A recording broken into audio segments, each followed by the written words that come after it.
कभी कभी कोई इंसान आपको सीधे सीधे नुकसान नहीं पहुंचाता, वो बस आपके सोचने के तरीके को बदल देता है। आपको लगता है कि फैसला आपने खुद लिया है, लेकिन असल में किसी और ने आपको उस फैसले तक पहुंचाया होता है। यही है मैनिपुलेशन, यानी मनोवैज्ञानिक तरीके से किसी व्यक्ति की सोच, भावनाओं या फैसलों को अपने फायदे के लिए प्रभावित करना। हर इन्फ्लुएंस मैनिपुलेशन नहीं होता। किसी को समझना, सलाह देना या अपनी बात रखना सामान्य है। मैनिपुलेशन तब बनता है जब कोई व्यक्ति छिपे हुए दबाव, अपराध बोध, डर, झूठ या भावनात्मक चालों का इस्तेमाल करके आपसे वह करवाने की कोशिश करें जो आप अपनी इच्छा से शायद ना करते। लेकिन सवाल यह है, आप कैसे पहचानोगे कि कोई आपको मैनिपुलेट कर रहा है? आज बात करेंगे ऐसी ही 7 साइकोलॉजिकल साइंस की। पहला संकेत, आपको बार बार गिल्टी महसूस करवाना। मान लीजिए आपने किसी की मदद करने से मना कर दिया। सामने वाला कहता है, ठीक है, जब तुम्हें मेरी जरूरत होगी तब मैं भी देख लूंगा, या मैंने तुम्हारे लिए इतना कुछ किया और तुम मेरे लिए इतना नहीं कर सकते। ध्यान दीजिए, यहाँ व्यक्ति आपकी बात समझने की कोशिश नहीं कर रहा, वह आपके अंदर गिल्ट यानी अपराध बोध पैदा कर रहा है। धीरे धीरे आपको लगने लगता है कि शायद मैं ही गलत हूं, और अगली बार आप अपनी इच्छा से नहीं बल्कि गिल्ट से फैसला लेते हैं। यही मैनिपुलेशन का एक कॉमन पैटर्न हो सकता है। दूसरा संकेत, आपकी रियलिटी पर सवाल उठाना। कभी आपने किसी बात को साफ साफ याद रखा हो, लेकिन सामने वाला कहे तुम्हें गलत याद है। ऐसा कभी हुआ ही नहीं, तुम हर बात को गलत समझ लेते हो। अगर कोई व्यक्ति बार बार आपकी याददाश्त, आपकी समझ और आपकी परसेप्शन को ही गलत साबित करने की कोशिश करता है, तो ये एक गंभीर वार्निंग साइन हो सकता है। इसे अक्सर गैस लाइटिंग कहा जाता है।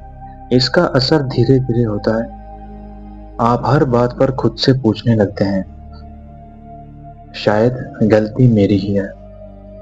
और जब इंसान अपनी समझ पर भरोसा खोने लगे, तब उसे कंट्रोल करना आसान हो जाता है। तीसरा संकेत, सामने वाला हमेशा खुद को विक्टिम दिखाता है। कुछ लोग अपनी हर गलती की जिम्मेदारी किसी और पर डाल देते हैं।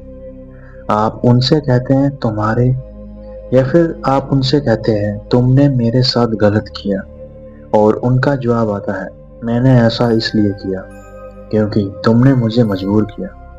यानी गलती उनकी थी, लेकिन जिम्मेदारी आपकी बन गई। ऐसे व्यक्ति अक्सर बातचीत को इस तरह मोड़ देते हैं कि अंत में आप ही उन्हें मनाने लगते हैं।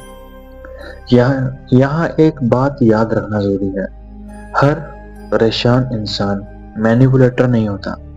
लेकिन अगर कोई व्यक्ति हर विवाद में खुद को निर्दोष और आपको हमेशा दोषी साबित करता है, तो ये अनहेल्दी पैटर्न हो सकता है। चौथा संकेत है, वह आपकी बाउंड्रीज का सम्मान नहीं करते। आप कहते हैं मुझे अभी अकेला रहना है, वो बार बार मैसेज करते हैं। आप कहते हैं मैं ये काम नहीं करना चाहता, वो इमोशनल प्रेशर डालते हैं। आप कहते हैं इस बारे में बात नहीं करनी, फिर भी वह बार बार उसी बात को उठाते हैं। हेल्दी रिलेशनशिप में आपकी नो की भी वैल्यू होती है। मैनिपुलेशन में आपकी बाउंड्री को अक्सर एक ऑब्स्टेकल की तरह देखा जाता है, और व्यक्ति आपको इतना प्रेशर देता है कि आखिरकार आप अपनी बाउंड्री छोड़ दें। इसलिए किसी रिश्ते को समझने का एक आसान तरीका है, देखिए सामने वाला आपके हाँ से ज्यादा आपके ना के साथ कैसा व्यवहार करता है। पांचवा संकेत, कभी बहुत प्यार, कभी अचानक दूरी।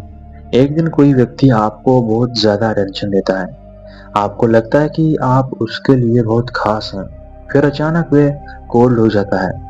आप सोचते रहते हैं, आखिर मैंने क्या गलत किया। फिर वह वापस आता है, फिर वही अटेंशन, फिर दूरी। अगर ये पैटर्न बार बार दोहराया जा रहा हो तो ये इमोशनल कंट्रोल का हिस्सा हो सकता है। हर बार ऐसा होना मैनिपुलेशन साबित नहीं करता, क्योंकि इंसान के मूड और परिस्थितियां भी बदल सकती है।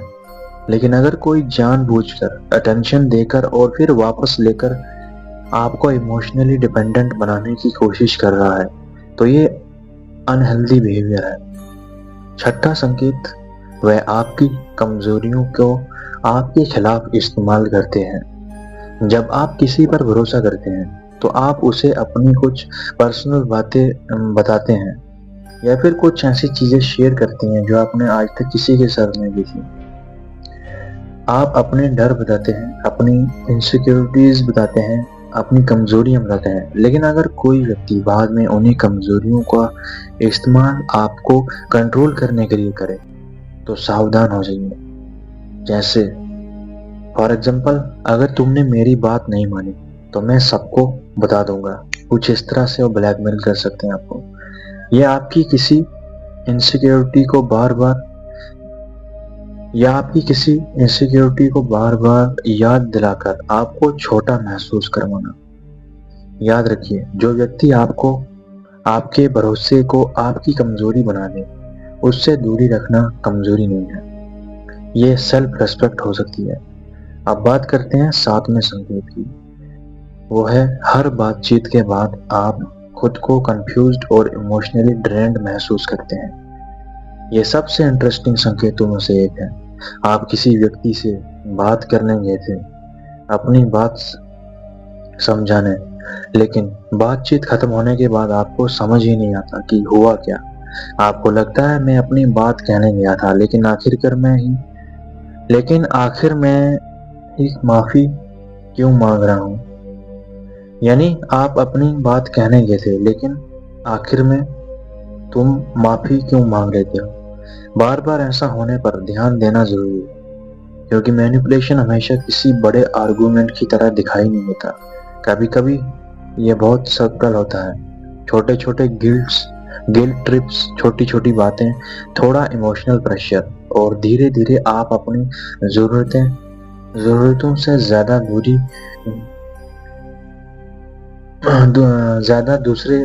आप धीरे धीरे अपने जरूरतों से ज्यादा दूसरे व्यक्ति की एक्सपेक्टेशन के हिसाब से जीने लगते हैं। यानी आप उनके कंट्रोल में चले जाते हैं।